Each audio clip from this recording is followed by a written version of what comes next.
what we love about our job, and what I love about the job is the money. Am I allowed to say that? You can edit that, can't you? I couldn't resist. Hi, my name's Mark Fitzmaurice. I own a specialist cleaning company. We do everything from domestic properties through to trauma and commercial properties.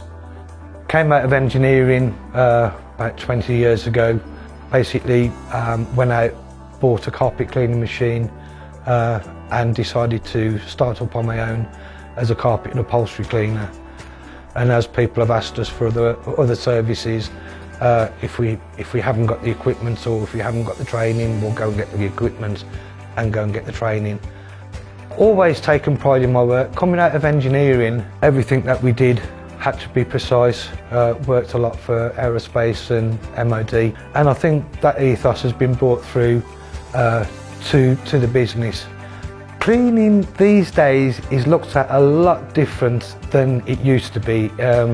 People used to say, oh, the cleaner's here, as if it's something they've wiped off their feet.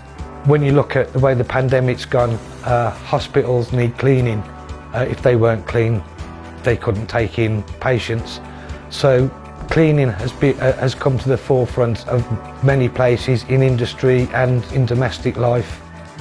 Tool station have helped on various occasions, drop in there, have a chat with them, get some advice, and probably where they've helped most is where I've gone to pick up a particular product and been advised it's not really good enough for what I need, put me in the right direction to the product that I do need.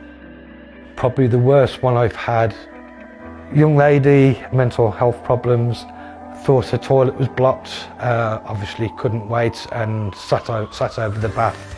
Unfortunately, never got the toilet fixed and carried on using the bath until it was full. Not a pleasant job, but somebody's got to do it. In our walk of life, we meet so many different people, which is great, and working with people with mental health and aged and vulnerable people and making a difference to them is a reward in itself. So that's probably what we love about our job.